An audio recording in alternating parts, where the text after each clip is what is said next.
Assalamualaikum warahmatullahi wabarakatuh. Mahasiswa, kita masuk ke pertemuan yang pertama untuk pemateri dari saya tentang hakikat pembelajaran IPA. Nah, kita langsung saja masuk ke slide yang pertama. Sebelum ke pembelajaran IPA, saya akan menyampaikan terlebih dahulu apa sih sebenarnya IPA atau sains itu. Jadi IPA, ilmu pengetahuan alam, itu memegang peranan penting dalam kehidupan. Seperti Anda ketahui, seperti Anda rasakan bahwa kita sebagai manusia itu sangat bergantung dengan yang namanya alam. Semua zat yang terkandung dalam alam dan segala jenis gejala atau fenomena yang terjadi di alam. Jadi ketika kita bangun pagi, kemudian sampai tidur, kehidupan dari hari pertama terus menerus dari kita kecil sampai kita dewasa akan selalu bergantung dari alam. Ya, jadi kita perlu yang namanya literasi sains atau kemampuan untuk memahami IPA dan mampu menerapkannya dalam kehidupan sehari-hari secara bijak. Nah, literasi sains ini akan diperoleh oleh manusia atau peserta didik pastinya melalui pembelajaran IPA yang efektif. Nah, pembelajaran IPA ini sebenarnya sudah kita mulai dari kita pembelajaran di usia dini, ya, di PAUD, kemudian di TK, SD, SMP maupun SMA. Jadi yang namanya IPA itu memang penting, jadinya dipelajari dari kita dini di bangku pembelajaran yang paling kecil sampai kita dewasa. Kita bertemu dengan mata pelajaran IPA atau mata pelajaran ilmu pengetahuan alam. Nah, kenapa sih IPA itu harus dibelajarkan? Ya, IPA itu harus dibelajarkan dari mulai kita dini sampai dewasa karena ada beberapa hal yang harus beberapa tujuan dari pembelajaran IPA. Kenapa sampai dibelajarkan dalam bangku sekolah, ya. Yang pertama, menjadikan peserta didik itu yakin atas kebesaran Tuhan Yang Maha Esa karena kita mampu mensyukuri atas segala macam ciptaannya. Ya, kemudian yang kedua, kita mampu menerapkan pengetahuan IPA dalam kehidupan nyata. Jadi setelah kita belajar ya di bangku sekolah, di bangku pembelajaran, nantinya setelah kita pulang, nah kita mampu menerapkan pembelajaran IPA bagi diri sendiri maupun orang-orang yang ada di lingkungan sekitar. Kemudian yang ketiga, kita memiliki curiosity atau memiliki rasa ingin tahu yang lebih terhadap hubungan IPA dengan link temas, lingkungan, teknologi, dan masyarakat. Jadi kalau ada fenomena alam, kenapa sih sekarang ini musim penghujan, kemudian berganti ke musim kemarau, kenapa ada siang, pagi, dan malam, ya, kenapa ada bulan, kenapa ada matahari, dan lain sebagainya. Kita mampu mencari tahu, tidak hanya diam saja, pasrah dari awal sampai akhir kehidupan itu hanya datar-datar saja, ya. Jadi kalau ada pembelajaran IPA, harapannya kita memiliki rasa ingin tahu yang dalam terhadap fenomena atau gejala yang terjadi di lingkungan sekitar. Kemudian selanjutnya setelah melalui pembelajaran IPA, kita diharapkan mampu mengembangkan keterampilan proses untuk memecahkan masalah. Jadi kita tidak hanya tahu-tahu saja, tapi kita juga mampu mengembangkan keterampilan kita untuk memecahkan masalah. Ada banyak sampah di lingkungan kita, bagaimana cara menguranginya? Tentunya kita harus lebih tahu dibandingkan orang-orang yang tidak pernah belajar IPA. Bahkan orang yang tidak pernah belajar IPA di bangku sekolah saja kadang tahu loh bagaimana cara memilah sampah. Masa kita sendiri yang setiap jenjang pembelajaran SD sampai bahkan sekarang kuliah, kita tidak pernah tahu bagaimana cara memilah sampah, mengurangi sampah dalam kehidupan sehari-hari. Kemudian tujuan pembelajaran IPA yang selanjutnya yaitu setelah pembelajaran kita diharapkan mampu menjaga dan melestarikan lingkungan, ya. Kemudian yang terakhir kita mampu mengembangkan sikap ilmiah. Ya, diharapkan setelah pembelajaran IPA itu siswa itu memiliki sikap ilmiah seperti rasa tanggung jawab, jujur, ya, percaya diri, kemudian memiliki rasa ingin tahu yang tinggi, kemudian bijak terhadap lingkungan atau peduli lingkungan. Jadi ini adalah tujuan pembelajaran IPA secara umum. Kenapa IPA itu dibelajarkan dari dini sampai atau masuk di kurikulum dari SD sampai SMA. Baik, langsung ke slide berikutnya. Nah, sebenarnya pembelajaran IPA sendiri itu apa sih? Pembelajaran IPA itu merupakan interaksi antar komponen pembelajaran dalam bentuk proses pembelajaran untuk mencapai tujuan pembelajaran IPA. Jadi, setiap pembelajaran IPA itu itu ada tujuan pembelajarannya yang harus dipenuhi. Nah, dari mana tujuan pembelajaran IPA itu diperoleh? Tujuan pembelajaran IPA itu diperoleh dari kita menurunkan kompetensi-kompetensi dasar IPA yang sudah ditentukan oleh pemerintah. Nah, ini kita peroleh dari mana? Anda bisa mendownload Permendikbud nomor 24. Nah, itu isinya kompetensi dasar semuanya, tidak hanya IPA, ada bahasa Indonesia dan lain sebagainya. Anda kalau misalnya mau mencari kompetensi dasar IPA, itu dicari yang nomor 5. Itu isinya kompetensi dasar IPA untuk yang SMP. Itu ya. Jadi Anda lihat di situ ada kompetensi-kompetensi yang harus dipenuhi oleh siswa atau peserta didik SMP setelah melalui pembelajaran IPA. Ada dari kelas 7, 8, 9 ya. Jadi tiap kelas itu dari tiap tingkatan kelas 7 itu ada materi A, kemudian kompetensinya yang harus dipenuhi itu ada kompetensi sikap sikap spiritual ya. Kemudian kompetensi sikap itu sendiri, kemudian kompetensi pengetahuan dan kompetensi keterampilan. Nah, itu wajib Anda download untuk mengetahui apa saja kompetensi dasar IPA yang harus dipenuhi oleh peserta didik IPA dalam pembelajaran IPA. Nah, dalam rangka memenuhi tujuan pembelajaran IPA, guru itu memiliki tugas yang penting yaitu sebagai fasilitator. Nah, fasilitator itu guru tugasnya apa saja? Yang pertama, guru itu harus mempersiapkan atau melakukan perencanaan pembelajaran.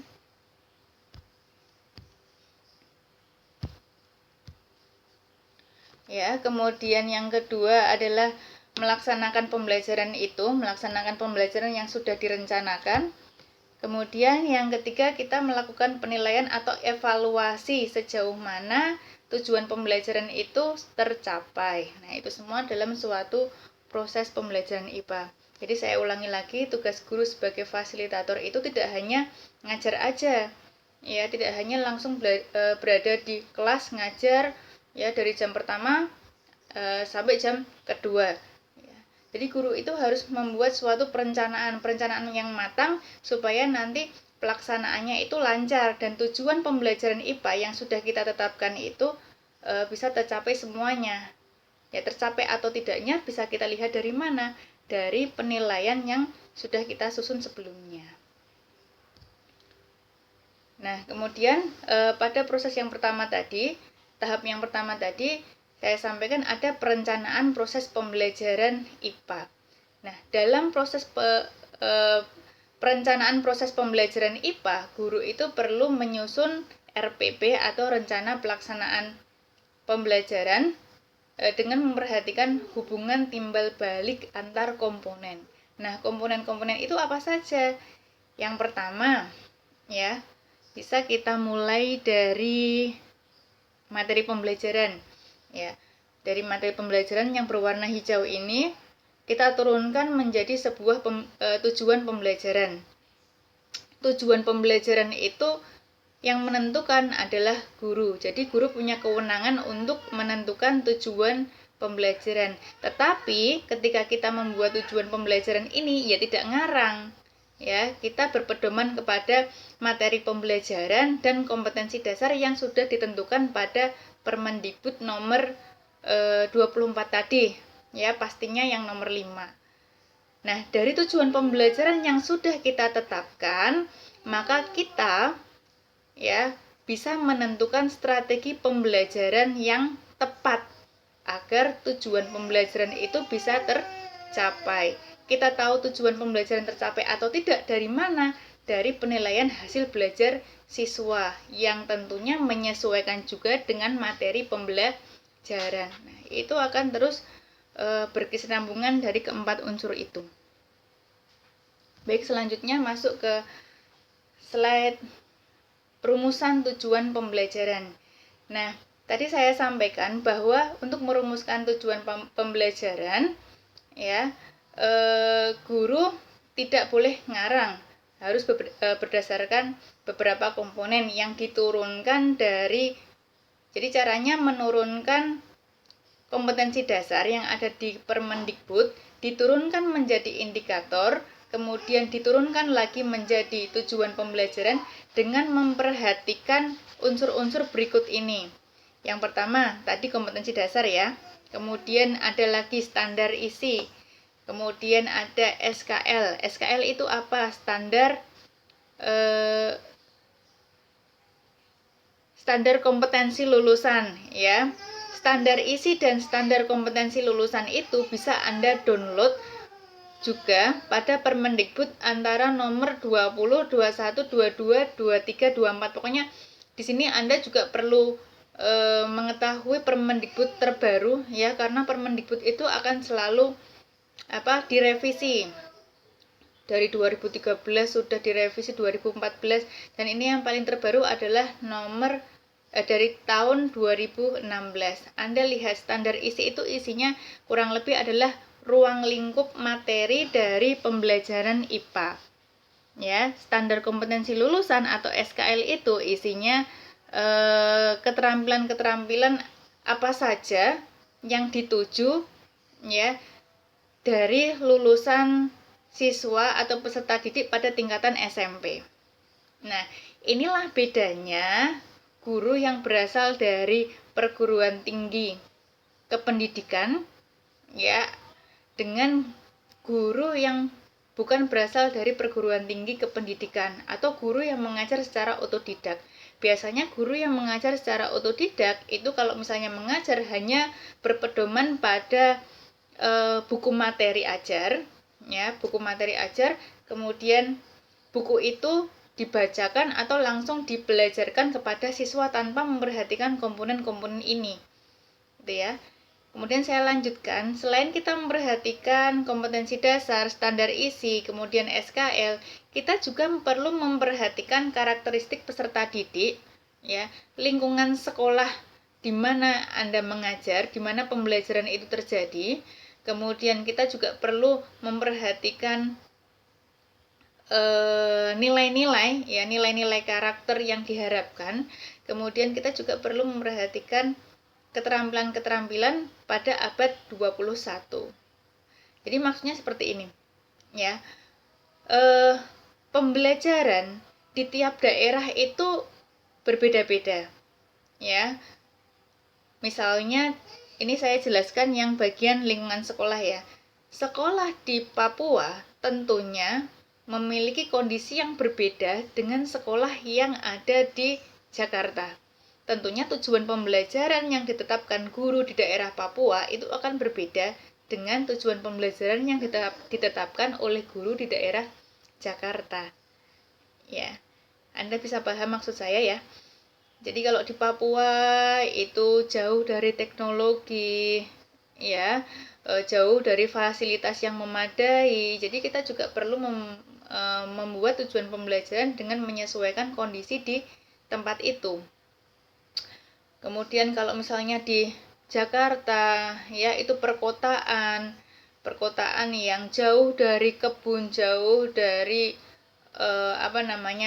taman-taman, hutan-hutan, maka kalau misalnya Anda meminta siswa untuk jelajah alam sekitar di sekitar taman, ya mungkin ada banyak sekolah yang tidak memiliki taman. Jadi saya rasa itu juga tidak tepat kalau misalnya diterapkan di Jakarta. Tapi kalau misalnya Anda ngajar di Papua, di NTT, mari kita jelajah alam sekitar di daerah lingkungan sekitar sekolah kita, itu cocok sekali karena sekolah mereka itu banyak sekali yang berada di daerah kebun atau daerah hutan seperti itu. Kemudian kita juga perlu menyesuaikan dengan karakteristik peserta didik. Tentunya ketika kita mengajar, ya. Ketika kita membuat tujuan pembelajaran akan berbeda apabila kita mengajar siswa tingkatan SD ya dengan SMP. Ya, ngajar mahasiswa pun juga berbeda.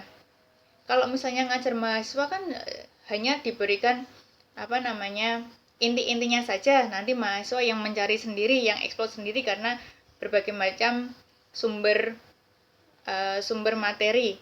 Tapi kalau misalnya anak SD harus dituntun satu persatu, yang nggak paham mana, yang belum dimengerti mana, ya ini nggak bisa. Kenapa? Kan harus ditanya satu persatu.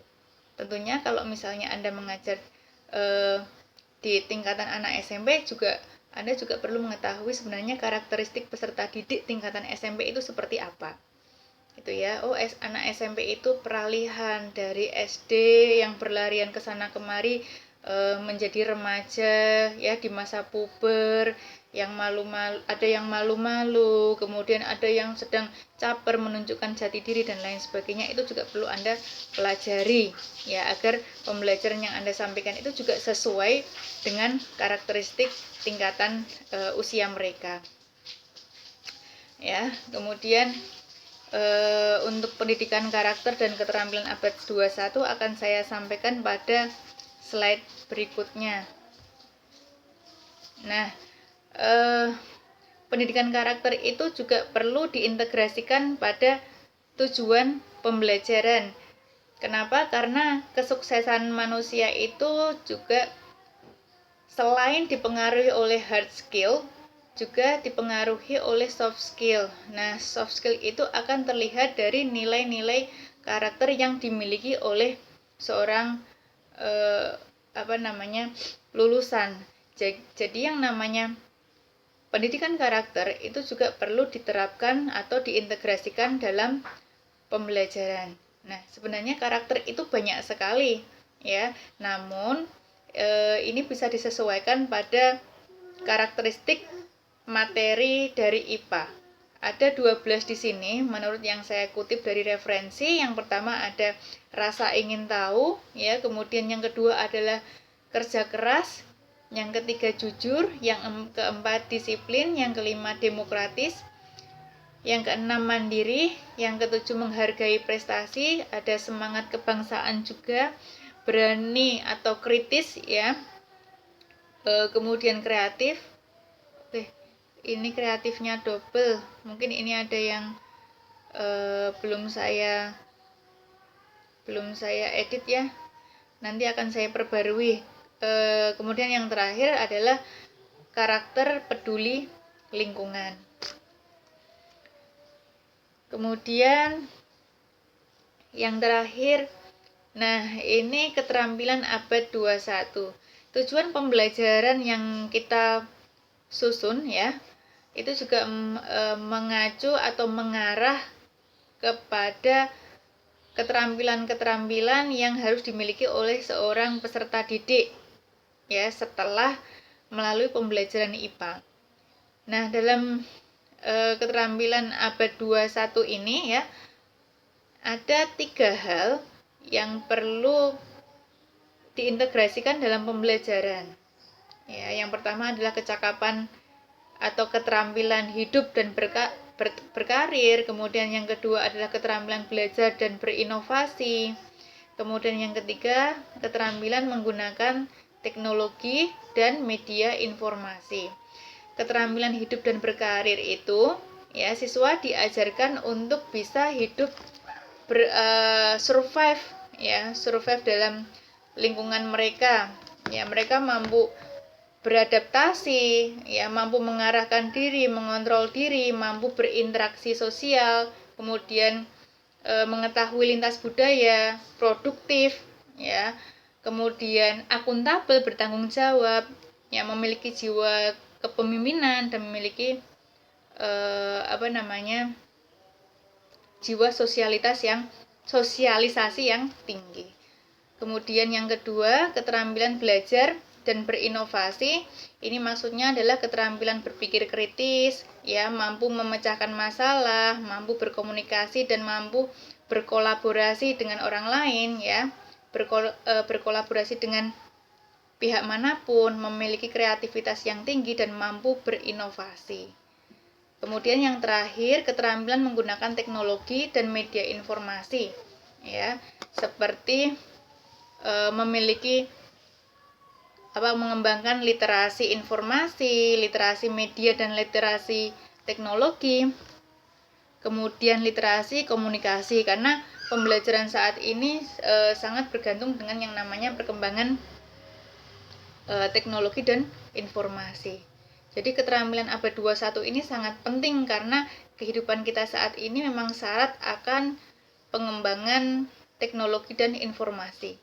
Kalau kita tidak menyesuaikan, maka nanti akan ketinggalan zaman, karena kita itu kan kalau misalnya pembelajaran memang harus menyesuaikan dengan perkembangan zaman dan perkembangan teknologi. Ya, saya rasa itu yang perlu saya sampaikan untuk materi yang pertama tentang hakikat pembelajaran IPA. Jadi tadi saya menyampaikan bahwa untuk menentukan suatu strategi pembelajaran, kita harus menyusun terlebih dahulu tujuan pembelajaran yang ditentukan dari beberapa faktor. Tidak hanya kita ngarang saja ya tujuan pembelajarannya itu apa, kemudian strategi pembelajarannya apa. Kita perlu hati-hati agar yang kita harapkan itu bisa tercapai dalam suatu pembelajaran.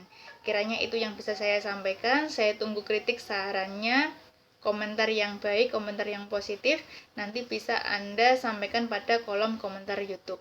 Sekian dari saya, kurang lebihnya saya mohon maaf. Assalamualaikum warahmatullahi wabarakatuh.